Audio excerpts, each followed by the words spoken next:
ናይማን አቦ ና ቤተ ክርስቲያን ጳጳሳት ህንድዝ ለአክል አፍቅሮን ዋይ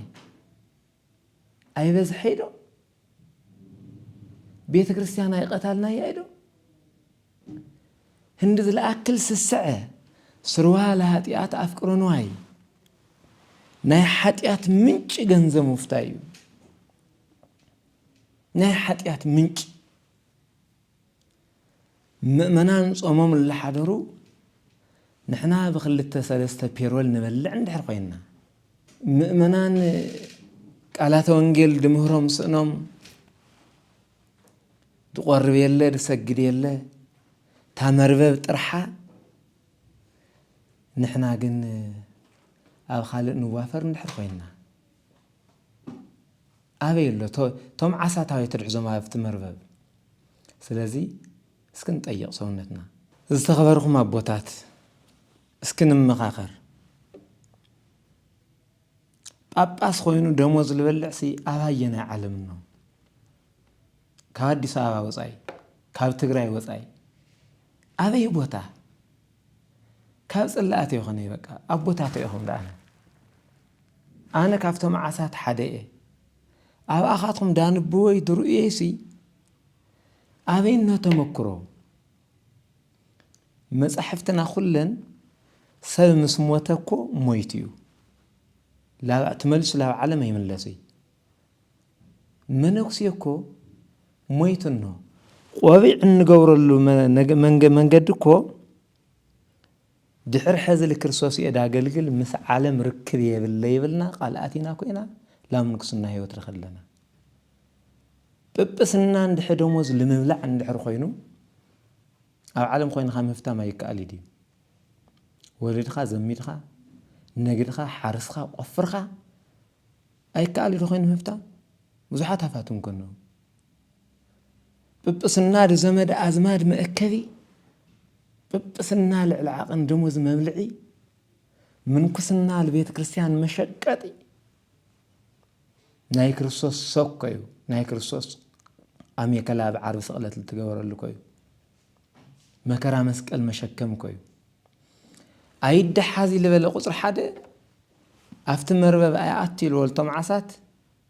እቲ መርበብና ኣብናትና ከባቢ ለሎ መርበብ ካብ ክርስቶስ ባዶ ስለዝኾነ እዩ ቆዊዕና ባዶ መጠምጠምያና ባዶ ስራሕና ባዶ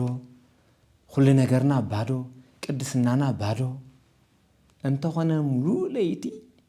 ወላ ሓደ እኳ ክሕዙ ኣይከኣል ይብሉት ወንጌል ቁጥር 3 ከባቢ ሙሉእ ዕድሜና ሓደ ምእመን ክንሕዛ ይከኣልና ኳዳኣስ ቶም ምእመናን ይሕሹ بتلمد نحنا مهرنا يوم يغني كاب ጳጳሳት لوسدو ተመክሮ ولا حنت يلا مؤمنان ገንዘብ ከይንዕቁ ምእመናን አፍቅሮ ንዋይ አፍቅሮ ገንዘቢ አው አቦታት ብላዓል መልክዑ አቦታት ነው ስካር ከይንዕቁ ቶም ምእመናን ብልበለ ጻባሕና ለርؤي ተርؤታት ነው ግብረ ሕመቅ ብሙሉ አባሕና ለርؤي ነገራት ነው ቶም ምእመናን በምንታየናይ መልክዕ ባየናይ መስፈርት ላፍት መርበብ ከአትዩ ስለዚህ ጵጵስና መትሐዝ ገንዘብ መህፍተሚ መእከብ ዘመድ አዝማድ አይሆነይ ምንኩስና ህይወት ብትማሳሳሊ ክህነት ብትማሳሳሊ አገልግሎት ብትማሳሳሊ አገልግሎትና በክርስቶስ ዘንድ ጸያፍ ይሆንድነው ፈተና ጸላና አብዚ ማኒ ቴቄል ፋሪስ ልባል ጽሑፍ ነው መጽሐፍ ቅዱስ ናቡከደነጾር ካብ ዕለታት ሓደ መዓልቲ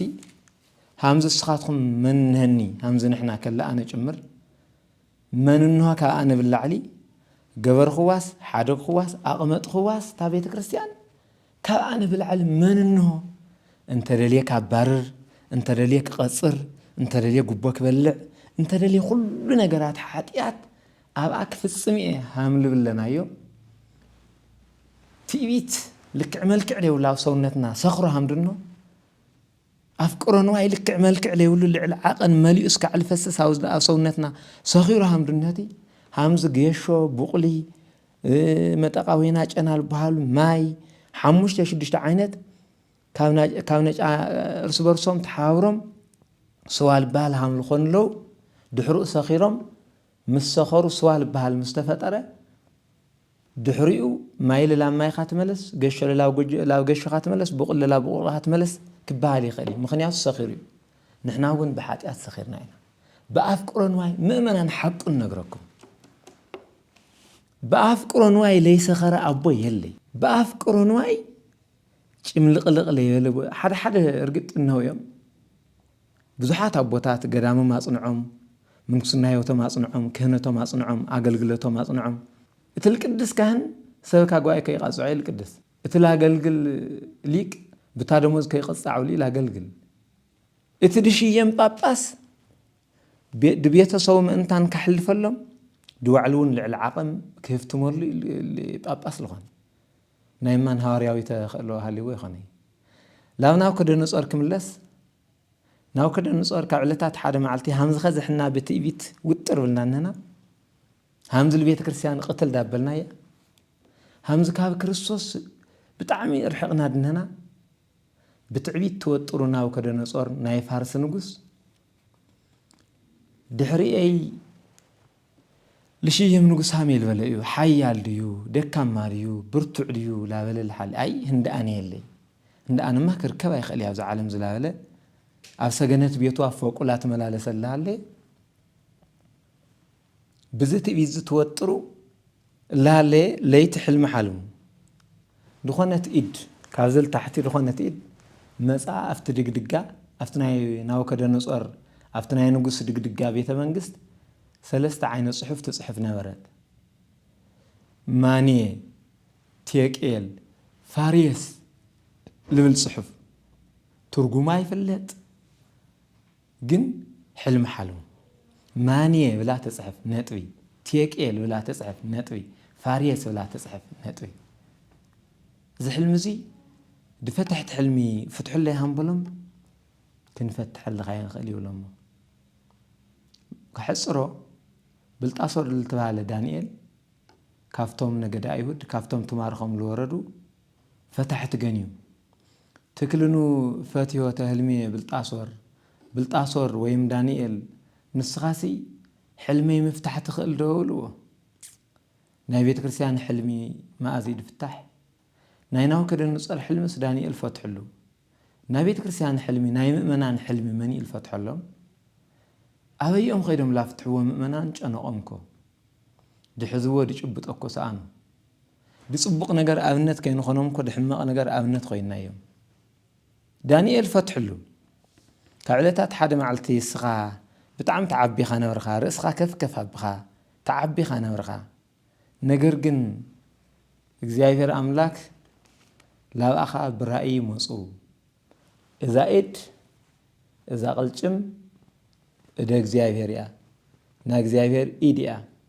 سلازي ماني اللي بالصحف دو صحفها زائد هو تيكيل اللي بالدو وسخا هو فاريس اللي بالدو سلسا هو بأي ماني مالت ورئيا እግዚአብሔር لمنقستك እግዚአብሔር أملاك دنا أتخا منقسنت بعينو رئيا تيكيل دلوا بمدالو تيكيل مالت مدالو ميزانيو እግዚአብሔር لافتنا أتخا بيت منقست لافتنا أتخا قزات لافتنا أتخا سرح رئي تيكيل اتسرح خادمة مزنو وتركبت فاريس وتركبت هسلته إذن أتخا سرح لما مسمزنو كله تجينتال قال الخا تجين خايلو دانيال እግዚአብሔር أملاك دنا إثيوبيا يخون دنا تجري بأباسات همناو كدنصر مسمزنكم قاللكم تجنيكم يخون قاللكم بدي مت أي ميزان شجاو كبادو ناس قطو قلالو نانساو دبل صحابي بእግዚአብሔር ዘንድ قللنا تجنينا بእግዚአብሔር مزنا ጵጵስና ቀርና አፍሪካ ኣብ ኢትዮጵያ ይኹን ኣብ ትግራይ ለለኹም ጳጳሳት ብእግዚአብሔር ምዘና መሕደዎ ብሰብ ምዘና ምን ዳኣኻትም ኣምኑ ክጸድቕ የልል ኣካል የለይ በአፍቅሮ ንዋይ ጭምልቅልቅ እኹም ያም ረእዋ ሃገረ ስብከቶም ምእመናን ብረሓብ ጥሜት ብስጎኦም ብረሓብ እኽሊ ብነብሶም ብረሓብ ወንጌል ነድዮም እዮም ነጋዶ ልዕሊ ዓቐን ትርፊ ብምጻእ መን ይምሃሮም መን የስተምህሮም ሓረስታይ ደንበር ከይደፍኡ መን ይምሃሮም ሕግታት እግዚአብሔር ከይምሃሩ ምእመናን መን ይምሃሮም ኩልኹም ድክክር እስኹም ድክክር እስና ኣነ ይኹን ንስኻትኩም ኩሉ ኣረ ወህወረ ኣለወ ኣልወ ዘይገብራ ለሰናይት ወይ ኣሃዱ ሃምልዎ ለቅዱስ ዳዊት ኩሉ ኣላዊ ኮይኑ ኩሉ ሓምቑ ኩሉ ሸፍቱ ኩሉ ካብ እግዚአብሔር ጥራሕ ቃርዩ መርበብና ጥርሓ ንናገር ደይና ስምዕ ብዙሕ ይስበኽ ሰለስተ ሰብ ይቆርቡ ቅዱስ ጴጥሮስ ግን ቃል እግዚአብሔር ተሓንግጡ ኸይዱ መርበው ለምእመናን መርበብ ወንጌሉ መርበብ ቃላቱ ለምእመናን መዘርግሐ 3000 ሰባት ሕዞምሉ በሓደ መዓልቲ ላብ ክርስቶስ ድማ ኣቕርብዎ እስጢፋኖስ ክሰብኽ ተሎ 7000 ሕዝቢ ሓንቲ መዓልቲ ላብ ክርስትና ሃይማኖት ኣእትይዎም ንሕና ግን እንኳን ሓደስቲ ክናምፅእ بسروسي إن كان ده عندك قدس بيتوس إن كان ده عندك قدس يوحنس إن كان عندنا قدس استيفانوس راح تكنسرح تمال النورو تذكروا مكان انتيكم مسكي ناي تمال النورو ولا تسكن رأيهم بس عندك أنا بأسات خوران منكوسات خورات كانت سوا كانوا انجيل اسكن ناي تمال النور بوتاسك تزي ولنا هم اليوم نورهم لا أو نمرها كريستوس ليك أليك أو أنت ليكو باباس أو نمرها كريستوس زبيهرة تجراي وذا كلون ጳጳስ ዘአክሱም ወዘኩሎን አዳማተ ትግራይ አሁን ምራ ክርስቶስ አሁን ነው አፍቅሮን ወይ ነው ወንዶ ሃምብሎም ይምላ ማሃር ነው ሃምብሎም ይምላ ሰው ኸጽንሑ አሁን ምራ ክርስቶስ ወላዲና እስከ ቅድመ አሁን ምራ ክርስቶስ ነው እንደገና እስከና አሁን ዮሐንስ 30 ጳጳስ ተከውን ሓደ ስራሕ ግን ለይተሰርሑ ሽሕ መነኮሳት ይከ ሓደ መነኮስ ስራሕ ግን ለይሰርሕ الف አእላፋት ካህናት ነው ውጽኢት ለይውሉ الف አእላፋት ሰባኪያን ሓንቲ ነገር ጠብትብል ስራሕ ለይሰርሑ አሁን ዮሐንስ ወላዲና በይኖም አፍቲ ቴክኖሎጂ ለይኖረሉ ሰዓት አፍቲ ሰባኪያን ወንጀል ለይበዝሑሉ ሰዓት አፍቲ ምንም ሃገርና ኣብድኽነት ኣብልነበረቱሉ ግዜ ብፍላይ ናትና ከባቢ ትግራይ 50 ኣብደይ ንቁጸረሉ ግዜ ሰዓቲ ብፁዕ አቡነ ዮሐንስ ወላዲና ኣብ ኢሮብ ጥራሕ ልዕሊ 40 ቤተ ክርስቲያን በይኖም ኣስርሖም ኣብ ራያ ከባቢ ኮኩፍተ ቅዱስ ሚካኤል ማርያም ዓድጎሎ ኣብ ማእኸል ሙስሊም ምስ ሙስሊም ኣሕዋቶም ተስማዕሚዖም ከለቶም ሙስሊም ቤተ ክርስቲያን ካንጹ ገብሮሞ ኣብ ኮኩፍቶ ኣብ ማርያም ዓድጎሎ 40 ጋሻ መሬት ልሊቀ ሊቃውንቲ ያሬድ ካሳ ካብና ዓድጎሎ ማርያም 40 ጋሻ መሬት ሕዞሞ ልነበሩ ኣቡነ ዮሐንስ ካኡል መሬት ተጣፊኦም በልዖም ትምሮም በሻዓይቱ ግዜ ኣቡነ ዮሐንስ ቴክኖሎጂ ኣታኣታትዮም ባዕለን ዓጭደን ባዕለን ዳኺዳ ማሽናት በኃይለ ሥላሴ ግዜ ኣታኣታትዮም ኩሎም ቃሪኹም ሳም ኣቡነ ዮሐንስ ለለ ሓደ ጳጳስ ተፈጥረልና እግዚአብሔር ምን ነው ታይ ሽግሩ ታይ ማዓቱ ታይ ወራዱ ኣነስ በእውነት እግዚአብሔር ሲ ሓደ ቦዳሃብና ኣምላክ ወያም ኣቡነ ዮሐንስ ወያም ኣቡነ መራ ክርስቶስ ተኣክቦም መፍትሕ ለይብሎም ምእመናን ኻደረ እግዚአብሔር በቃ ይብልና ኣቦ ልበሃል ነገራት ይብልና ናይት ማል ተመክሮ ሕዝኹም ኣብ ዝሐዝ ግዜ ቴክኖሎጂ ልበዝሐሉ ሰዓት ግዜ ብዙሕ ስራሕ ክትሰርሑ ነርኹም ኣቦታት እቲ ግዜ ይውክም ነሩ ኣይተጠቐምኹምሊ እቲ ግዜ ረኽብና ይነበርና ኣይተጠቐምናሊ ምእመናን ዳኣደዳ ሰይጣን ያናገብርናዮ በኣፍቅሮ ንዋይ ክጽመዱ ሃይማኖቶም ከይፈልጡ መን ምዃኑ ጓሶኦም መን ምዃኑ ልመርሖም ተይፈለጡ በቃ ታቤተ ክርስቲያን ሓምስና ኢና በይዛኹም ከኣፍቅሮ ንዋይ ንውፃ ትቀይመ ይኾነ ኣነ ዝዛረብ ኣለኹ ደሞዝ ኣይደሊ ምንም ኣይደሊ ልደሊ የለኹም ነገር የብለይ ኣቦታት ኹንናሲ ብጽቡቕ ገብርኹም ምሩሕና ከኣፍቅሮ ንዋይ ውፁ ይኣታናተይ ንሃገረ ስብከት መራሕቲ ካብ 2-3 ፔሮል እስኹም ሲ ንሃገረ ስብከት መራሕቲ ለባዕልኻትኹም ናታ አጥቢያ ቤተ ክርስቲያን መራሕቲ ለባዕልኻትኩም ብሰለስተ ኣርባዕተ ደሞዝ ክትወስዱ ሲ ባየናይ መለክዕ እዩ ሃመብልና ንመርሖም እዚ ላሰምዑ ምእመናን ሲ ኣእዛኖም ሕትም ኣብሎም እዮም ዝኸድለው ኣቦይ ውቀሲ ሰማይ ሕረሲ ልብል ቃል ታይሞ ንገብር ላወልዮም እሽልውለዩ እዚ ቃል ዝድናገር ለኽዎ ምእንታን ክናብ መሓይሽ እምበይ ወስኽና ገደል ክነኣቲ ኣይኾነይ ምእመናን ለእድኹማ እትዩ ብዙሓት ሰማዕታት ምእመናን ኮይም ቤተ ክርስቲያን ኣብ ዝረብፅሕዋ ንምንታይ ፋብሪካ ለይህንፅ ንምንታይ በየቦታኡ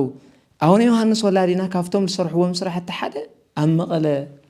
ቅዱስ ሚካኤል ባሻዓይቱ ግዜ ምስ ቅዱስ ስላሴ ናይ ኣዲስ አበባ ብምውድዳር ብዚ ዘመን ዝለይታነፀ ፍሬምናጦስ ከሳቴ ብርሃን ናይ ቴዎሎጂ ክመሃርሉ ዝኽእሉ ሊቃውንት ክፍልፍልሉ ዝኽእሉ በይኖም ሃንፆም ብትሻዓይቱ ግዜ ለምኸ 30 ኮይንኩም ሓንቲ ዩኒቨርሲቲ ሃንፂ ቤተ ክርስቲያን 10 ጳጳሳት 20 ጳጳሳት ምንም ለውጥ የለ ምህራስ በልዕኻ ምህራስ ኣም ሓሰማ በቃ ታውልዕና ኮኹም ታይ ንግበር መርበብና ጥራሕ ኢልና ክርስቶስ ክመፀልና ምድር ክወግሕ ምድር ምስ ወግሐ በቲ ክርስቶስ ለኣዘዘና መሰረት ላይ ምንሃመር ላብ የማናይ መንገዲ ላፍታ የማነይቲ ቤተ ክርስቲያን ላፍታ ሐቀኛ ላፍታ ቀጥተኛ ላፍታ ኦርቶዶክሳዊት ቤተ ክርስቲያን ቃላተ ወንጌል ንወርውር ብዙሓት ምእመናን ክደሓዙልና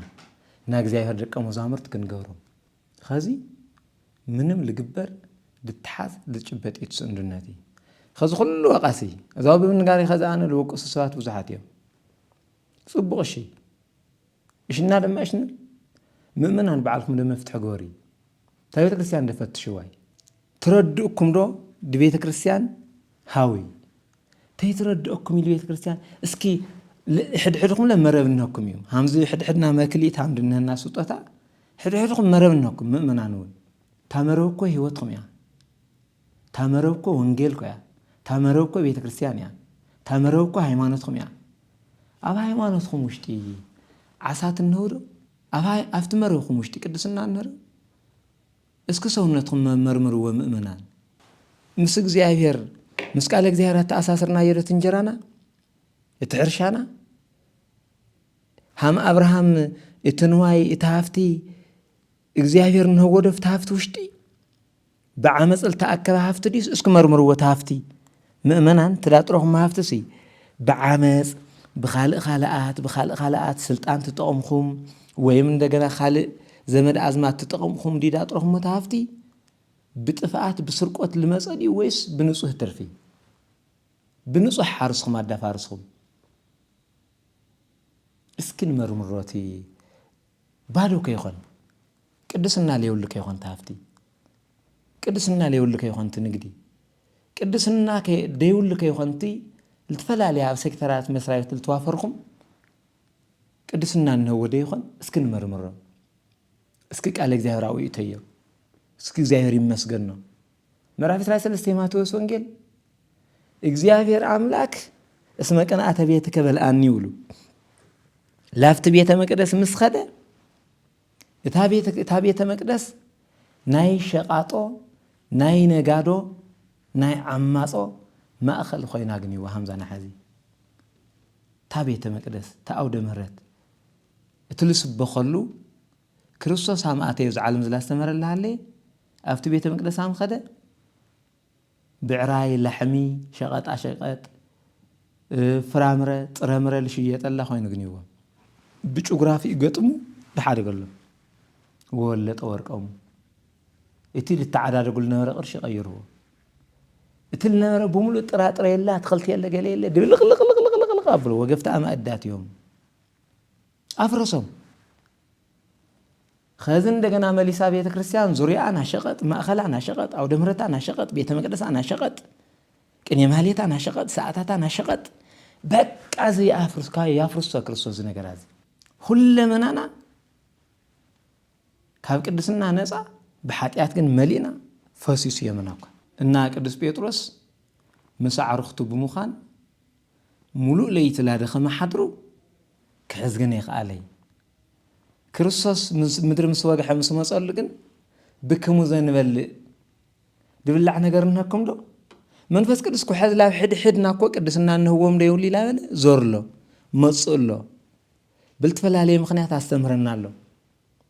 بسبكات دي بقداس دي بحد حد نغرات دي منفس قدس هامت مدر بسوا بحلا بالمصام دبلع نكم دو دولم دهاريات دحنا له دأنا الخون قدسنا نكادو دأنا الخون بخيات نسان نكادو قربان نكادو سجدان نكادو فقر نكادو سلام نكادو لا او خلاتنا مصل منفس قدس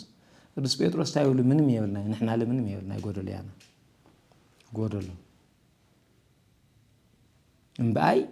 ብስመይ ላፍት ባሕሪ ደርቢ ወመርበብ ትخمልዎም